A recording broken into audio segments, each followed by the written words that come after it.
I'm going to pray. Dear Father God, thank you very much for this time together tonight. Thank you very much for this wonderful book, the Word to the Hebrews. And Father, we do thank you very much that we have this opportunity to start studying it at 5 p.m. and also in Women on Tuesday this term. And we pray, Father, please will you help us tonight to understand how it's put together a bit more and what it's really all about in the big picture. Father, please help me to be clear on what's important and help us to understand that we might see wonders in your word and that we might really get what you are saying to us in this book.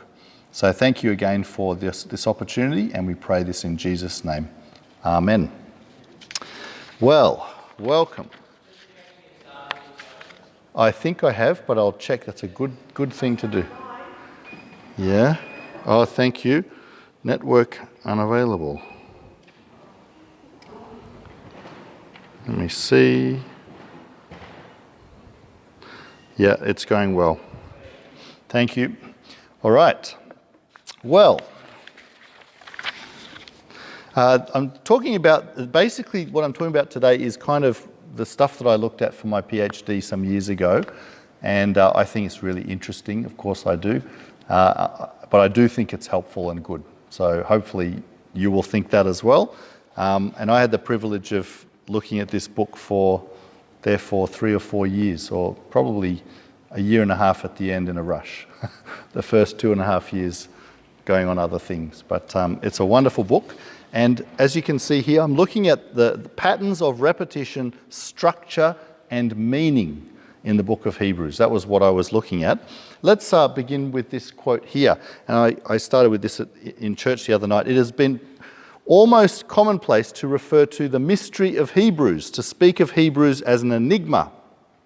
It is not only the question of the identity of the addressees that has proven problematic, the identity of the author, the date of the text, its literary genre, its place of writing, its destination, the social context in which it was written, its structure, and its very purpose have all been widely debated and are difficult to discern. So that's where we start. And even with this list, we haven't actually really got to a whole bunch of other mysteries to do with this text, to do with how this text works as a text, how it fits together, how it's been structured, and how we're meant to read it. And we're going to be thinking about this group of questions tonight. That's really what the focus of tonight is all about. Not just because it's interesting, but because I believe if we can find answers to these questions, that'll actually help us with a whole bunch of information about the other questions as well. I began being interested in Hebrews particularly in 2006. I'd finished Moore College and I was ministering at the cathedral. I had a congregation and I thought, yeah, let's do Hebrews. I wanted to get into a book, and I think we started with a ripper. Chapter 1, nailed it. Great sermon. Everything was going really well. And that was the end of it. The rest of Hebrews, it just completely baffled me. Can you imagine going through 13 chapters and really not having a clue what was going on? That was what happened. So one sermon was good, and then the rest of it was just this massive headache. I couldn't see any of the relationship between the ideas. I couldn't see how it stuck together. Melchizedek, the angels, the blood of the eternal. What was Hebrews talking about? And why did he keep going around in circles or whatever? And it was always the same problem. There were these absolute gems, these nuggets. Yeah, like what I guess, Hebrews 10:14. By a single sacrifice he has perfected once for all time those being sacrificed and those being sanctified. There were always so many beautiful verses which you could just rip out of context and say, wow. And the vibe was always pretty clear. He's talking about a high priest. You could be clear on that. But when you got to the details, I always found I got completely lost. In fact, it got to the low point of my preaching ministry so far was when we were in about Hebrews chapter 8 and 9. A good friend of mine who was at church just started telling me off one day for how boring and confusing my sermons were, as if I was doing it on purpose. And I was just doing my best, and I didn't know what we were doing. Anyway, a wise man at this point would walk away, but I didn't do that. And so the next year I decided to do it all again, this time at the Con Christian group, so another opportunity, and same result. One good sermon at the beginning, and then it ended in tears at the end, and I was committed. So what was it about this book that was so hard? Well, there are a few different things. Firstly, unfortunately, there are a number of mistranslations in this book at key points.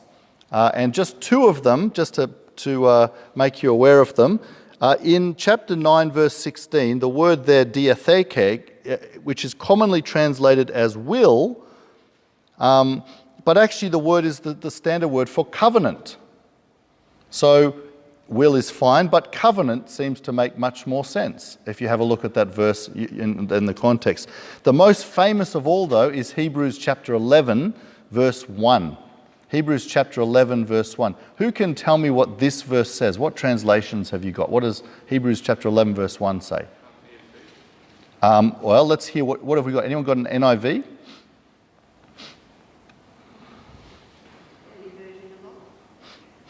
What have you got? What do you got, Robin? Does anyone know this off? This is a very famous verse. Faith. It's everyone's favorite verse in Hebrews, and unfortunately, it's not been greatly translated. And faith is what? The assurance of things hoped for, the conviction of things unseen. Unfortunately, that's not what it says. What it says, what the words mean is faith is the substance, the stuff of the things hoped for, the proof. Now that's quite different, right? So the one is all about being sure and certain and, right, so if I'm sure and certain then I have faith, that's good. The other is completely different. And that's a big, by the way, that comes from Luther. We love Luther. But this particular Lutheran translation found its way into England, and it hasn't been all that helpful. So we've got the problem of mistranslations. Second problem is ambiguity. Hebrews makes a lot of use of words and phrases whose meaning can be understood in more than one way. And it's not always clear which meaning is intended. So just a whole bunch of examples. Chapter 12, verse 28. Does it say, therefore, let us be grateful for receiving an unshakable kingdom? Or does it say, therefore, since we're receiving an unshakable kingdom, let us have grace through which we worship, etc.? They're two very different translations. Which one is right? Hard to say. We're going to be seeing in chapter 1 the word angelos, or angel, or messenger. Does it mean angel? Or does it mean just human messenger? David Peterson has written a whole PhD on the word perfection in Hebrews. One word, because it's translated in Hebrews in about 5 or 6 different ways. And we could go on. There are many, many examples of this. So here's the question. Why does such a clearly skillful communicator leave such ambiguity in his text? What's going on? How are we meant to decide between these meanings? Okay, a third problem is, and this was really what caught my attention, is wherever you look in, this is why I was drowning. Wherever you look in Hebrews, there's disagreement about where the unit ends and the unit begins.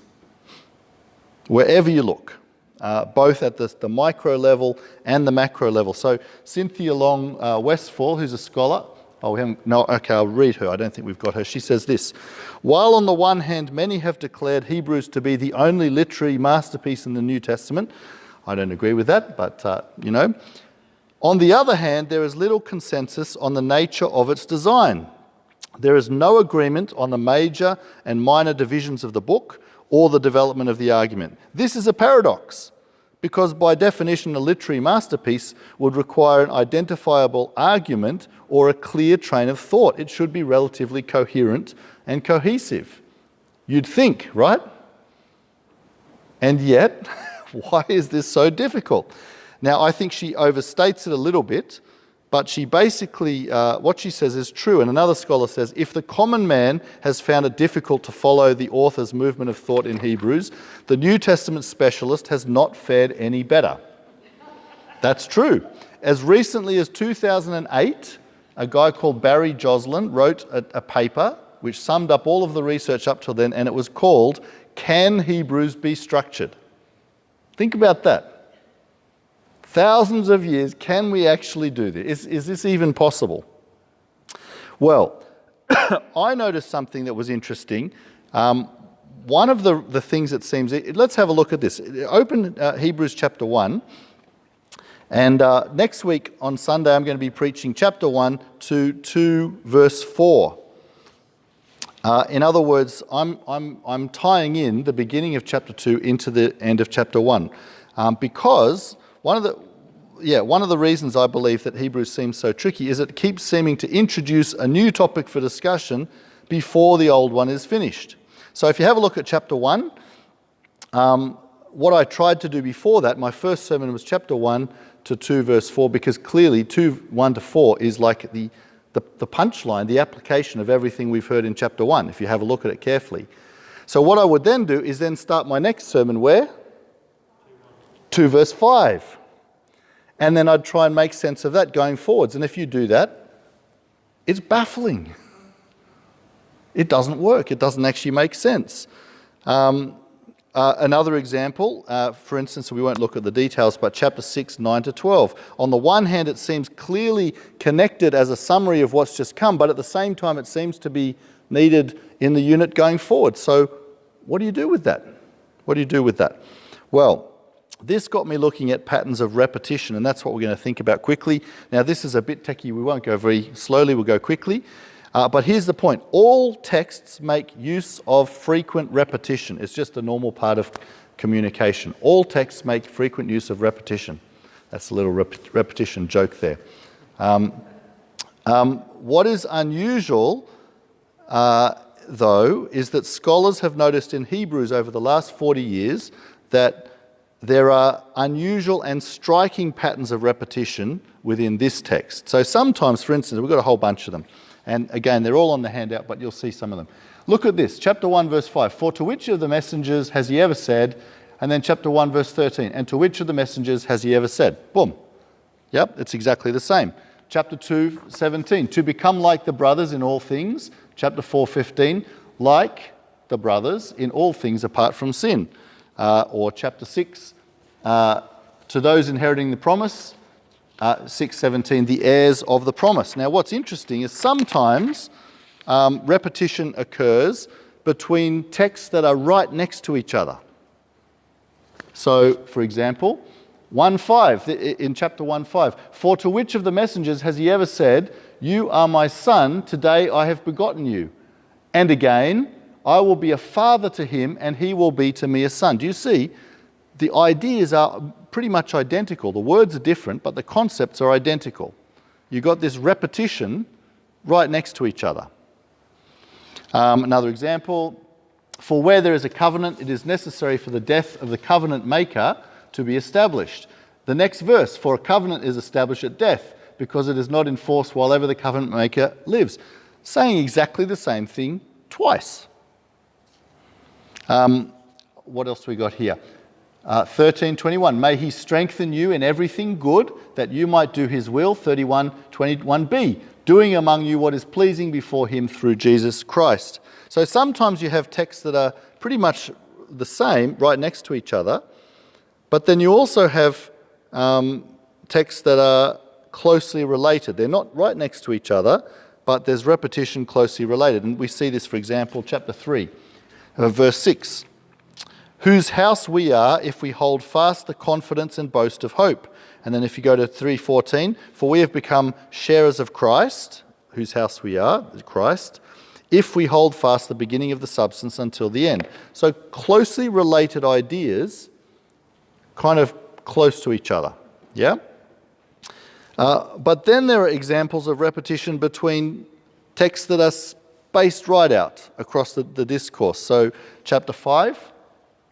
For every high priest, having been received from men on behalf of men, is appointed to the things of God in order to offer gifts and sacrifice for sins. Chapter 8, verse 3. For every high priest is appointed to offer gifts and sacrifices for sins.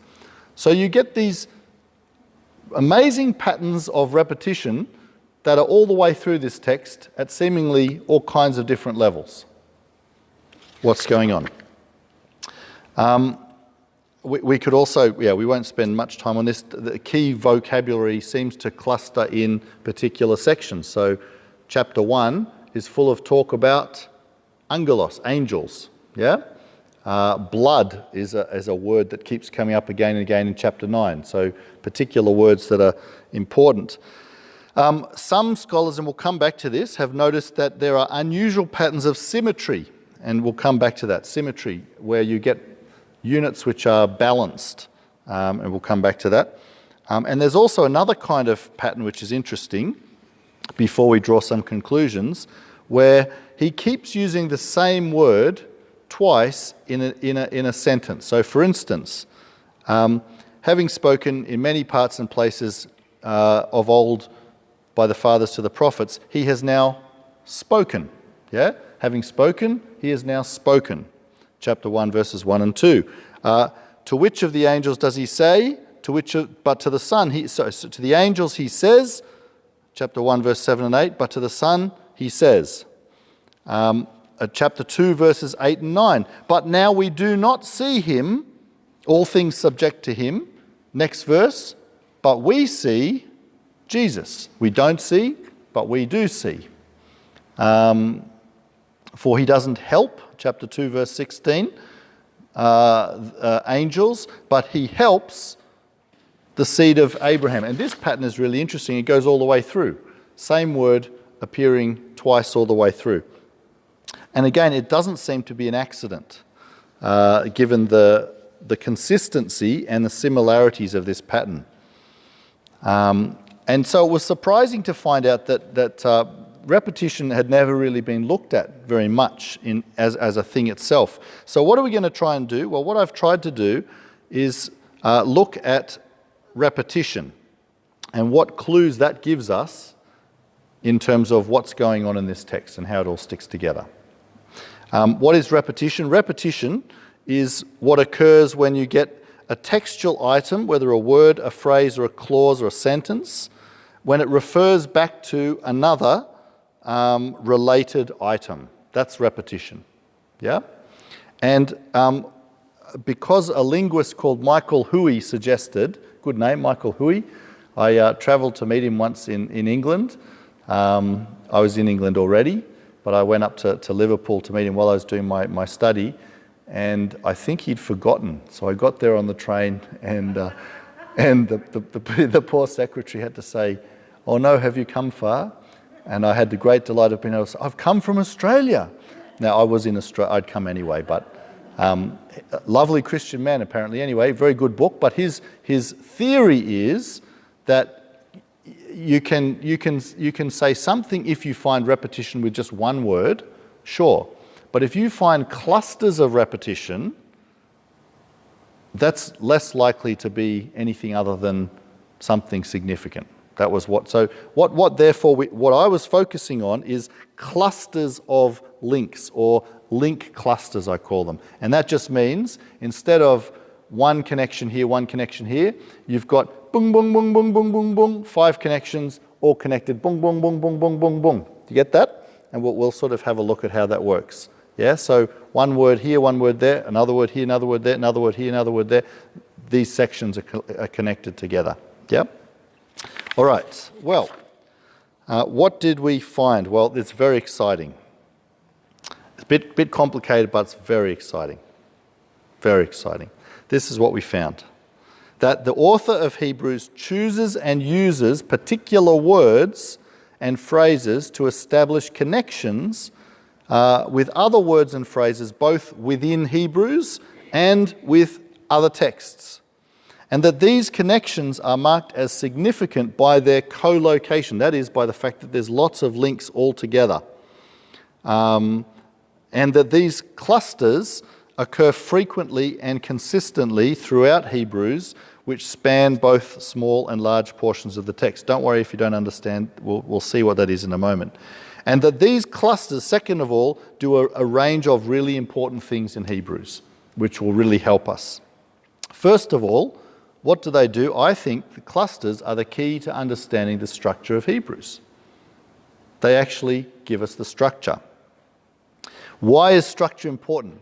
Does it matter if we can understand the structure? What do you think? Any thoughts? Does it matter?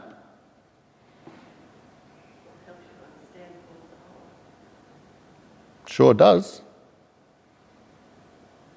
If it's a sermon or a word, it implies he's under a document of some form. So if you don't know the structure, it's very hard to know what he's saying. That was Cohesive whole as well. Yeah, yep. Any other thoughts? This is what, sorry, were you going to say something, John? No. Yep. All right. Here we go. This is what Guthrie says. If a scholar or preacher is confused, uncertain, or incorrect in evaluating the structure of a text, is that scholar not destined to flounder at points which presenting propositions concerning the author's intended meanings? That's pretty clear, right? If you don't know what the structure is, it's very hard to say what he's saying. That's certainly what was my experience. Another scholar says to understand any text, it is necessary to know how the text was structured. And it affects everything. It affects everything. Well, and I think if it's generally true of all texts, I think it's particularly true of Hebrews perhaps because it's been so carefully structured, as we'll see as we get there. So what does this all mean? What do we see by these link clusters? First of all, we see that these clusters group the text into a series of overlapping, concentric, and coherent textual units which combine to form logical steps in the argument. I'm suggesting that each unit all the way through this text has that design. Each single one, all the way through from chapter 1 to 13, every single unit is structured like this. Just to give you one example, and it works out that there are, I can't remember, 42 or 43 or 40, I haven't counted for a while, units, yep, micro units all the way through. What does that look like? Well, let's have a look at this one, and you might get a sense of it. This is chapter 1, verses 7 to 14. Would somebody like to read that with a big booming voice for us all, please? Greg, you've got a big booming voice. Would you? You don't have to. No, I'll have it. Okay, that'd be great. It says, and of messengers, God says, he makes his messengers winds and servants of the flames of fire. But to the Son he says, your throne, O God, is forever, and the scepter of uprightness is the scepter of your kingdom. You love righteousness and hate lawlessness. Therefore God, your God, has anointed you with the oil of joy beyond your companions. And you, Lord, founded the earth in the beginning, and the heavens are the work of your hands. They will perish, but you remain. And all things will wear out like clothing, and like a coat you will roll them up, and they will be exchanged like garments. But you are the same, and your years will not end.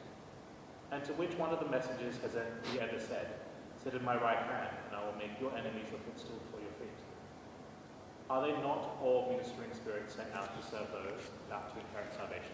Okay, now we don't have time to go through it in detail, but can you see what I'm talking about here? Let's just have a think about what. So we see A, B, C, C, B, A. In other words, there's a relationship between the A's, the B's, and the C's. By the way, what's this called? Do you know what this technique? Chiasm.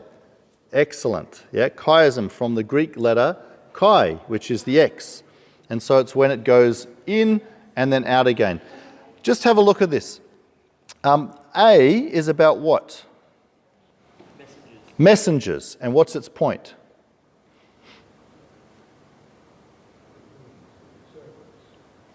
servants, lowly status, transitory.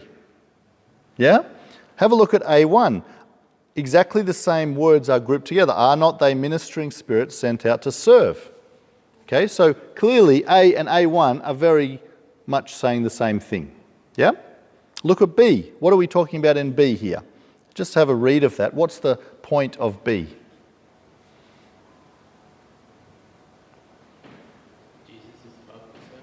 He is above, and who is he in this quote? He's the king. And he's not just the king, he's the eternal king. Yeah? So B is, so servants and transitory, eternal king. B, right? Have a look at B1. To which of the messengers has he ever said, sit at my right hand until I make your enemies a footstool for your feet? It's another messianic prophecy about the king who will reign at the end of time. Remember, the enemies are put under the feet. That's the end. He's the king forever. So B and B are talking about this great son king. What about C? What's the relationship between... Now, C, in Hebrews, these are together. They're actually the same, just going... But I've split them because I think there's a parallelism. Can you see what it is? What are we told here?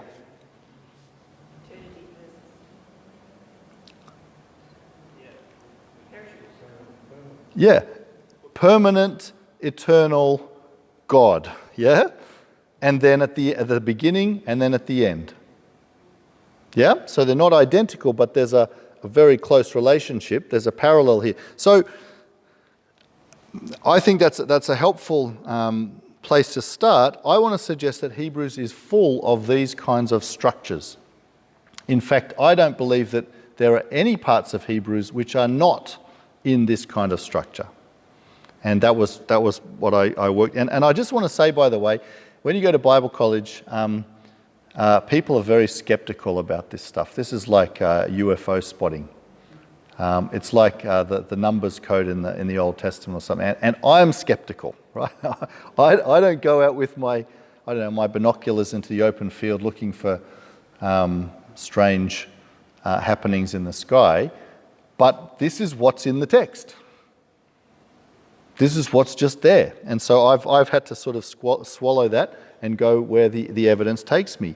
It's just there. And again, I can show you how it's broken up all the way through. But we'll come back to it. So that's the micro level, right? Bing, bing, bing, lots of these little chiasms next to each other. While all of this is going on, Hebrews is making similar use of link clusters within the wider discourse to mark the beginning and end of 13 overlapping sections. Yeah? So you've got these little units, and then you've got units which are moving forwards all the way through. And the structure looks something like this. Oh, do I not have it?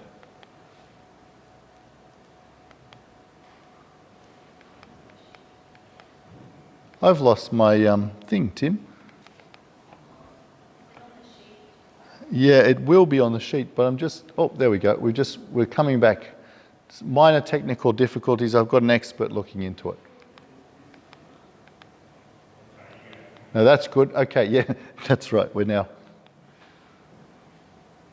Huh. You can see it?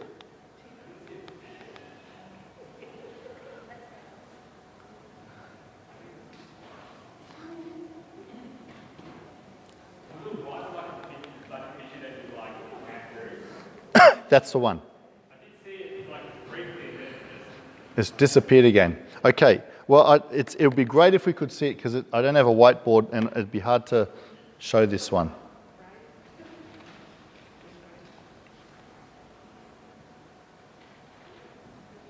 Is it not wanting to come up? Okay, so can you imagine? We'll have to do it and hopefully we'll be able to see some more. Hopefully we'll get some of those pictures back. Tim's working on it. Can you tell me when it comes up, please? Because I can't see. I don't have a screen here. So lots of little units. And then while that's going on, you've got this. Bigger units. Do you get what I mean? Going over the top, starting here, ending there, starting here, ending there, and so on, all the way through. Are we winning, Tim? Not yet. Okay. Oh, excellent. Okay, good. Thank you very much, Tim. So you can see you've got the little ones are the micro units, and then you've got these bigger units over the top of them like that. Does that make sense? Okay. And when you put it all together, and this is why it would be good to have a look, I've given you how I understand the structure of Hebrews that results from this. There's actually another level above that as well. So there's 3 levels of structuring. This is an amazing text. 3 levels of structuring, and it ends up with the structure that I've shared with you in the outline, which makes 4 main points. How do we get to those points? Well, we'll come to that in a moment. That's something else we'll talk about. But there's 4 points. The first section is chapter 1, 1 to 4:14. And it's got 3 sections within that, and then all of those micro units within that. And the main point is this: pay attention to Jesus, the Son, Apostle, and High Priest of our confession, through whom God has spoken salvation to us. That's a summary of chapter 1, of chapters 1 to 4. Second section begins at 4:14. Notice that. It begins where the other one ends. So 4:14 is one of these, we'll think about hinge sections in a moment. And this is all about Jesus, our high priest. And it's got 4 sections in it. And the point it's making is, since Jesus, our high priest, is both great, having become priest forever according to the order of Melchizedek, and yet also able to sympathize with our weaknesses, now that he's been tested, let us draw near to him with confidence for mercy. Now, what's interesting is each of the sections, the 4 big sections, have one kind of theme application. The first section is all about pay attention to Jesus. Pay attention. Look at Jesus. Watch, pay attention. Look over here, Jesus. Yeah? The second section, the main application, is let's draw near to God through him. In other words, don't try and go through the temple or the law. Let's draw near to God through Jesus. The third section has the same main application as the second section. If you remember that middle section of Hebrews, there's a whole lot of teaching and exegesis and very little application, because the application is always the same. It's always this. What's section 3? Chapter 8, verse 1 to 10:22. Well, section 3, it's not about Jesus the priest anymore. It's about Jesus' priesthood.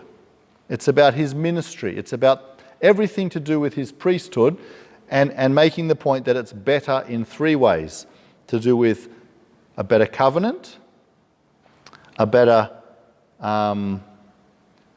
holy place, and a better sacrifice. That's what section 3 is all about. Jesus' priesthood, his ministry, is better. And so the summary I've given you there is, Jesus has offered up once for all time an acceptable sacrifice for sin, which has the power to sanctify all who draw near to God through him, and now serves in the heavenly places as our great exalted high priest. His ministry is better. And then the 4th section is kind of then the application of all this teaching about Jesus to us, with 3 main focuses that we see there.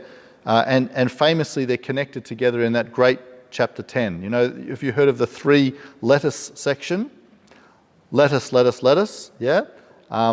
Very important section. It's really the summary of the whole of Hebrews. And what it says there: therefore, being confident of an entry into the holy places by Jesus' blood, let us draw near by faith. Let us hold fast. That's the end of the last section, right? Let us hold fast to what we hope for, even in suffering, and let us persist with love and good deeds while we await Jesus' return. So that's, and what I'm suggesting is that this isn't just I've arbitrarily grabbed this all together. This structure has come from bing, bing, bing, bing, bing, bing, bing, bing, bing, bing, bing, bing, bing, bing, bing, etc. Does that make sense? So it's come from formal patterns of repetition in the text itself, and lo and behold, when you see these connections, you go, that makes sense with that, and etc. And we'll see how that works. So therefore, let's talk about any questions before we go on. This is probably the main thing. but I'm going to talk about overlap. Anyone want to ask any questions or comment? Robin? Or chuckle? I think God wanted us to understand His word. Why did He make it so complicated? What a great question. Because He only wants people who do PhDs to understand the Bible. So that's clear. No, it's a great question. The problem that we have is we don't speak Greek anymore. And so, we don't speak Hebrew.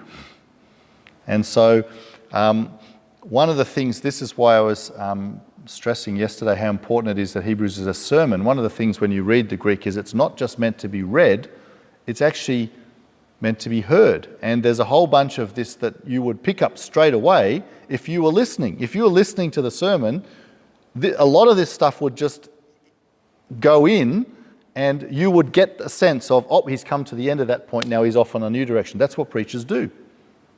And you would pick this up if you were listening. The problem is we don't have Greek, so we've now got to pick it all up. But but in the same way as with anything else, when you see it and it's there, suddenly it's actually very helpful, and you can see. But great question, Jeremy. Just following on from that, would another part of the reason as to why the Bible is so complicated be the relationship that God wants us to have with Him? He wants us to intentionally draw near to Him. And so with the complexities of the book and all that, that just means that we have to be more intentional with that. We have to draw near, as James talks about. I think that's true. But I think the earlier church saw and understood these things much more intuitively, perhaps, than we do, and we got to think about. Do you know what I mean? Yeah, and just attitude to the text. Most scholars aren't thinking in these ways necessarily. Ellie. Yep. Would it be better to be reading Hebrews without any of the NIV? Hooray! What a great question. Yes. You know the old joke about the person who put the chapters in the Bible? Apparently the story is he was riding on a horse all night with the text, and that was the story. And then at the end of the day, he'd gone through, and cruel people have said that the horse would have done a better job. Now that's not true. He's done a good job, but unfortunately, in many cases, yes, it's terrible. And when we read the Bible with the headings that someone else has put in later, we completely miss. And Hebrews has really suffered this way. Chapter 11 is a great example. Chapter 11 is not where chapter 11 begins. Interesting, Calvin pointed this out. He said, whoever's made a break here has missed the point. So, yeah, I think that's I think that's worth saying probably on Sunday. Yep.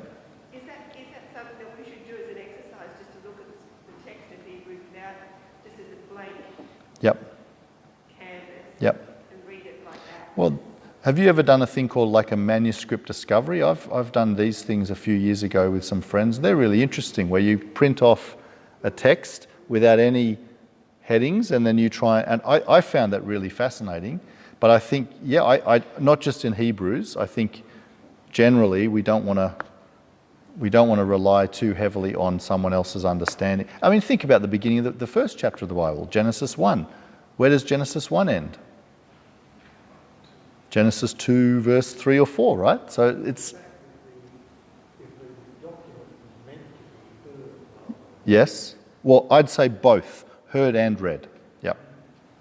Then perhaps I will use my mobile phone, which will read the text. True, but it won't read it in Greek to pick up the connections. But I find it's a very helpful thing to hear it all together. I've been listening to, again, the NIV, because it gets some of these translations not very right. I'm not keen on it. I tried to have the Holman read, because you can hear the whole thing in 45 minutes, but the guy's accent drove me crazy. So, whereas the guy who reads the NIV, David Suchet, that's fantastic. So, I think it's you can listen to Hebrews in 45 minutes. And I was just doing it recently. It's very helpful. I think the more you take in a text the different ways, the better. So yeah, I think it's a good idea to do. And you do get the sense when you do it in 40, this is a long sermon, but it's a coherent communication. Yep, Matt. What's the literary function of chiasm, like in the sense of... Okay, I'll keep going. Yep. We'll keep going. This is helpful. So let's think about overlap quickly, because as I said, overlap is playing a big role here as well, at all levels of the text. So you often have, the next example, so I just said chapter 1, verse 1 to chapter 2, verse 4 is a section. And yet, the next section clearly doesn't begin at chapter 2, verse 5. It clearly begins at chapter 2, verse 1. So that we've got a section of text, 4 verses that belong to the end of the one and the beginning of the other.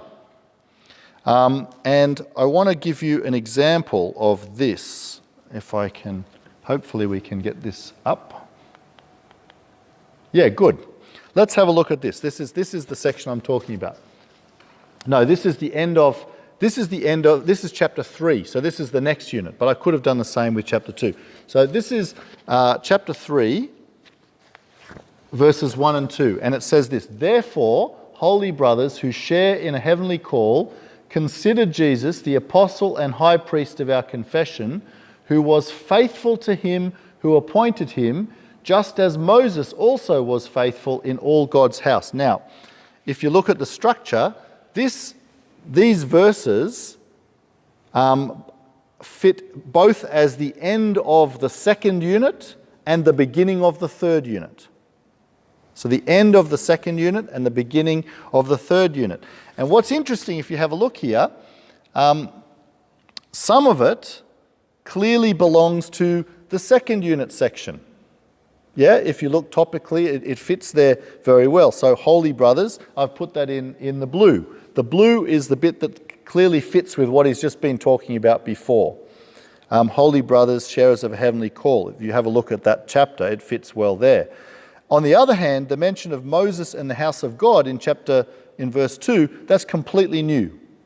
There's no real connection with anything that's come up to that point, and that's going to be developed and going forwards. But then you've also got this material in the middle that I've put in yellow, what does that belong to? Both. It actually belongs to both. You've actually got this material which fits perfectly as the final application of the unit just finishing and the starting application of the next unit. And it means that by structuring his material in this way, the author is able to employ a minimum number of words to maximum effect, rather than having to have a separate conclusion and then a separate introduction. Since his main point is the same point, applying both of these truths, he just gives us a seamless translation. In other words, it's like this. This is how it actually functions. Basically, chapter 2 says, since Jesus has established salvation for us, consider the apostle and high priest of our confession. Consider Jesus. But that's also the beginning, who has been found worthy of greater honour than Moses. So we have all the way through Hebrews central applications which swing both directions. And when you see that, suddenly it makes sense. You're not starting in the middle of the next unit, which is confusing. The same application is the beginning of the next thing, and then it all flows off from that as well. Now that was for me a real eye-opener and has been very helpful, because Hebrews does this all the way through. Not always. Sometimes a unit finishes and the next unit starts, but this is not uncommon all the way through, both at a micro level and at a macro level. Okay, so that's the first thing. These bing, bing, bing, bing, bing, bing, bing, give us the structure. The second thing that they do is they clarify or amplify the intended meaning of particular words, phrases, sentences, and even whole sections by the creation of parallelism.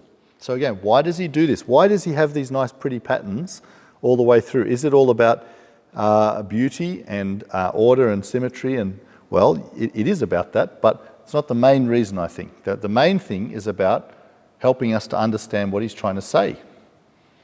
And parallels helps him to do that. So first of all, you've got what I've called intratextual link clusters, connections within Hebrews, in other words. And he is able to indicate his interest. So, for example, let's come back to the example we just talked about here. What is the point of A1 in relation to A, do you think? Why does he give us A1? What does A1 help us understand that we wouldn't have got maybe without it? Purpose of the messages. Exactly, Alex. Why? A1 talks about how So we have a quote in A1 from the Bible. yeah, Yep. And what does A1 tell us? that it's to those about taking care of salvation. Right. So we understand the point that he's trying to make with the first quote in light of the second quote, in light of the second balanced section. You see how that works? What he's telling us is they're just ministering spirits. They're not significant, they're not eternal. That's the point. So you read the second and it actually helps us to see the meaning of the first. And Hebrews does this all the way through. Look at the same question B. Again, we have a quote, but then the significance of the quote is made clear by B1. What's common here, the main point he's making is the Son has been appointed great king. Yeah, he's great and eternal. That's the point. Now we understand more clearly by the two of them together. Do you see what I'm getting at here? So it's actually helping us understand what he's saying. It's all about meaning. It's serving meaning in the end. And we can see the same in C. And plenty of examples, but I want to keep on going because we don't have time. And I think back to, do you remember we said before, why does he keep using ambiguity? I think parallelism is how he safeguards that. Because a word can appear in one context and mean one thing, and then the same word can appear in another context and mean another thing, depending on what the other parallel is. Once you've seen the structure, once you understand and you're reading it in the right context, think about that.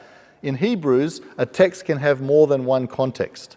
And when you understand that, you can have different understandings coming through. Is it subjectivism? Is it just read the text and choose whatever you want? And no, of course not. It's still completely being guided by the text itself once you recognize what he's doing. But it does give us a two-edged dimension to this text. And it's interesting, if you read commentaries on Hebrews, one of the most frustrating things is so good commentaries, maybe if they haven't seen the structure, they just say, well, it could be this and it could be that. Okay. And they do that all the way through about all kinds of things. And you say, tell me what it means. And they can't, because they're equally valid.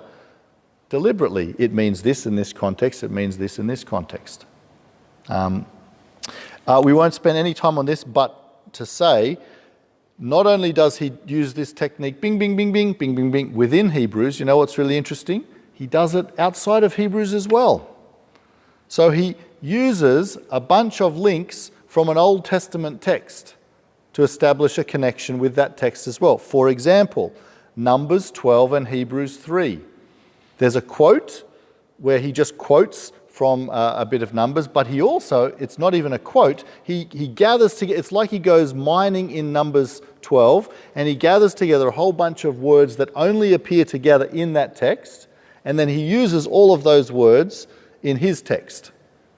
He's doing the same thing. What is he doing? He's establishing a context to understand what he is saying from this other text here. And when you see that, it's all of a sudden really helpful. Aha, I need to read this text in light of this text. He also, anyway, I'll stop there.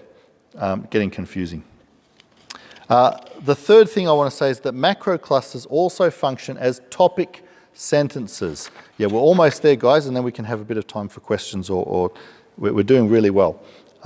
almost there. The third thing that these clusters do is they serve as topic sentences, which introduce each section and subsection of the text with a summary of its content. Isn't that amazing?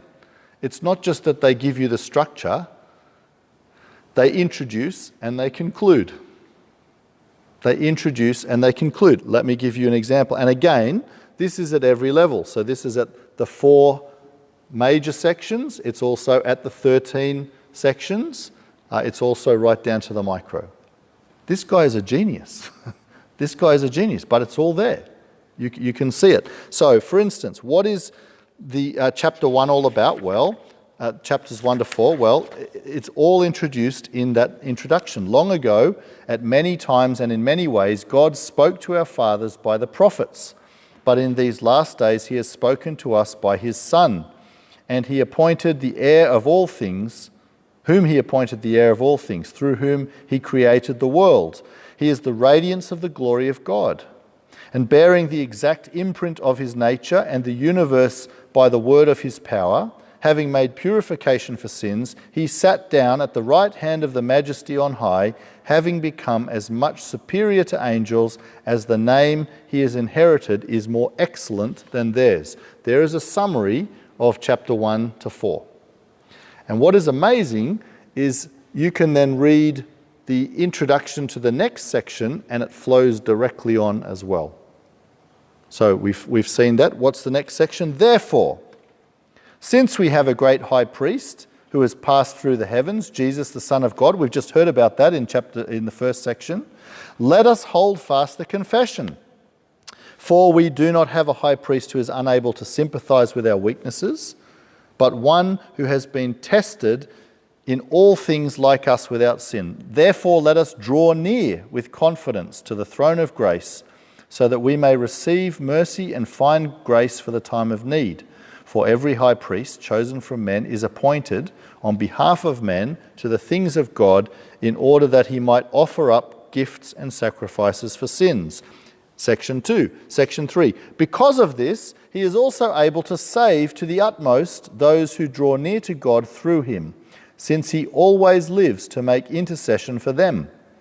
For it was fitting that we should have such a high priest, holy, innocent, unstained, separated from sinners, and exalted above the heavens. He has no need, like those high priests on earth, to offer sacrifices daily, first for his own sins and then for the sins of the people, since he did this once for all when he offered up himself.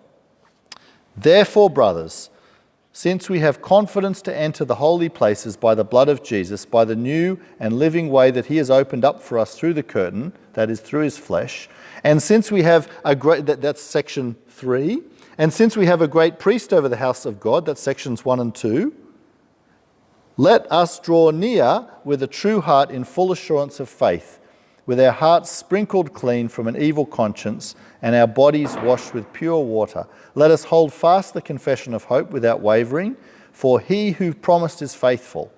And let us consider how to stir up one another to love and good deeds, not neglecting to meet together, as is the habit of some, but encouraging one another, and all the more as you see the day drawing near. That's a condensed summary of Hebrews. And you could do it in 13 sections as well, and you could do it by reading the conclusions of each as well. He's very keen that we get the point that he's making all the way through. He says it all at least twice. And I think that's all I'm going to say tonight, because I think probably heads are spinning. But this is cool stuff, right? This is amazing stuff, and it means that actually, while we can't hear this sermon and understand that this is actually a way that we can actually see the connections that we might have missed by being aware of this and looking out for these things. And when we see them, the parallels, meaning is increasingly clear and clearer and clearer. Any questions or comments or anything you'd like to say, and then we might finish. Greg. Was this completely your own, when you were reading it, what your own story, or did you do this in collaboration? Like, I'm just wondering, because when it comes to, obviously, when it comes to doctrine, there's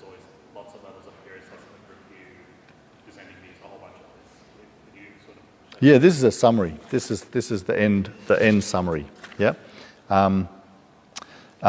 Yeah, I guess as I said at the beginning, there are people who've noticed some of this stuff, but people hadn't really, I guess what's the word, looked at it as a thing on its own, and then see where that took you. So that's kind of trying to see some of these patterns that other people had observed, and then trying to be systematic about it, and then suddenly finding things out. For me, it was chapter 11 was the key chapter. I was reading chapter 11. I couldn't work out why that didn't work, and then I realized chapter 11 began before chapter 11, and then I thought, why do I think that?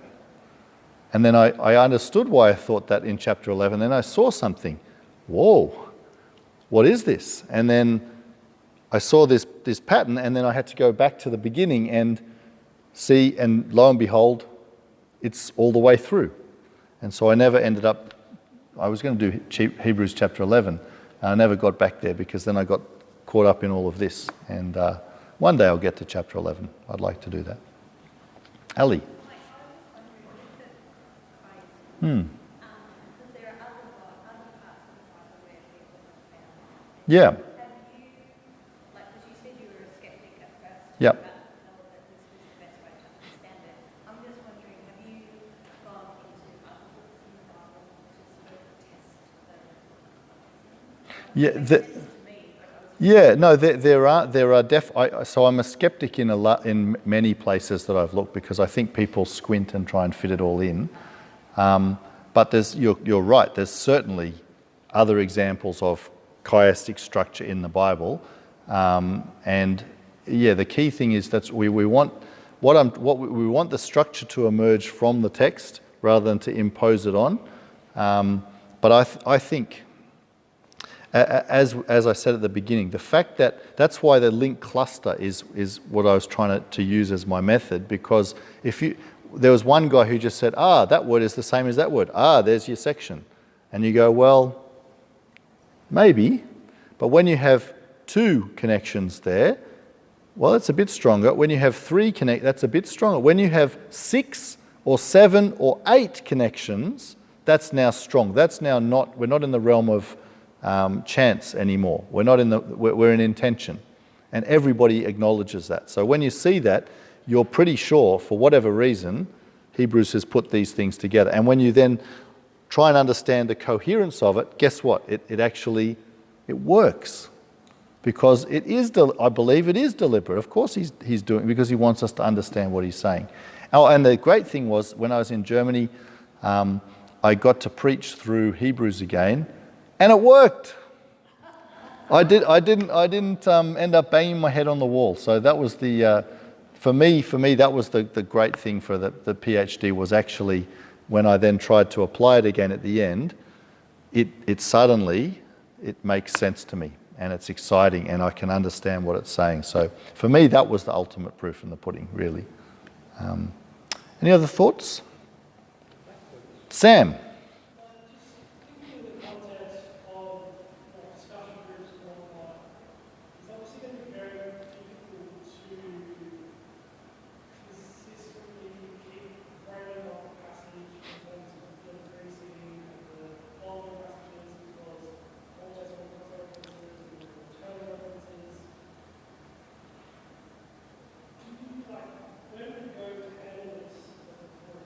Great question. I wouldn't get into any of this with the group. This is to show you where this has come from and why. What I will do each week, the passage that I'm preaching will be one of those sections each week, and it will be good to notice just the beginning and the end. But you will. Yeah, so I will basically give you the units, and then you can see. But yeah, I wouldn't go into the micro level. What I can also do is I could give you. No, I wouldn't do that. It gets confusing. Yeah, just to make you aware of particularly overlap, and thinking of intro and conclusion all the way through will be helpful. Does that answer the question? Yeah. John. This structure, the amount of repetition led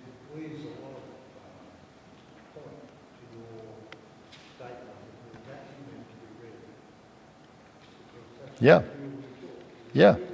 Yeah. What emphasis and to make sure the message is got across. Yeah.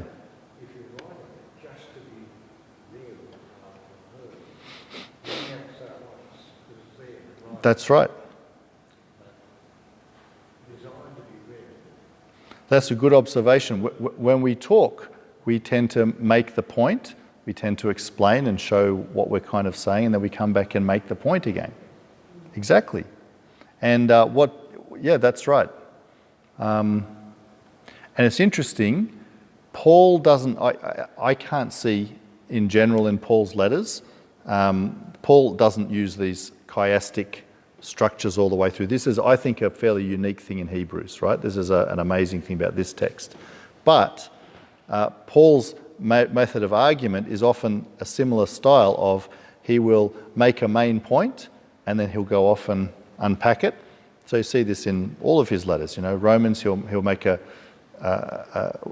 or 3 verses, make his point, explain, unpack, unravel, come back and finish up his point again. So that's even similar to Paul, actually. But the mirror and the parallels, I think that's a distinctive of Hebrews. That's just something that this text does consistently all the way through. Yep, Robin. So, I didn't realise you were doing a Hebrew study at 7 series at 5 p.m. when I decided to do Hebrews for the rest of the year. We just started 2 weeks ago because everything keeps changing, you know. So this is a God thing, really, but I'm just a bit freaked out about teaching Hebrews. We're planning to use a study guide at the guys' meeting one by a fellow called Joshua, and he looks at shadow and reality. So he looks at the shadow in the Old Testament, the reality, and then this pattern, shadow, reality, exaltation that comes in each of these sections. Do you think that?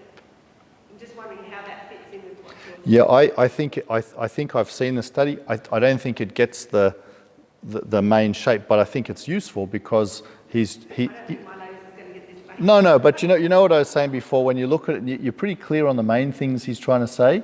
It's just when you get to the details, it doesn't work. But he'll certainly show you the main points he's making in terms of shadow reality. That's a helpful grid to approach. It's a more thematic way to approach the text, but that's good. Yeah, okay. Yep. Just saying that. But yeah, but I would suggest, I think that the reason I've given this to you, I think the most helpful thing is just to keep that structure in mind and that with the headings. And so this is what this section's all, just to keep that in mind, that will help you. This is what this is, that's kind of the condensed stuff here. But yeah, no, that's you know, there's all kinds of ways we can read a text that's going to be useful, and I think that's going to be useful too.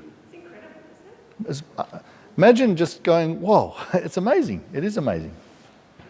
It is, and God is very, very much bigger and wiser, and the author of this is a genius, but that's not surprising. Greg. Have you thought about writing a book about it? Oh, I've had to write a book. Like more general. Yeah, I have. I haven't done it. I haven't had to put it together. So it'll just be really interesting to see because I'm really fascinated by this when you compare if you bring it out to the masses or the more depth audience, people will take more notice of it. Well, preaching it will kind of show, in a sense, what I'm doing as well. But yeah, maybe. Maybe. When I was in Germany, David Jackman was interested in me doing something like that, but I haven't done it. So maybe. What have you been doing? Yeah, that's right. That's right.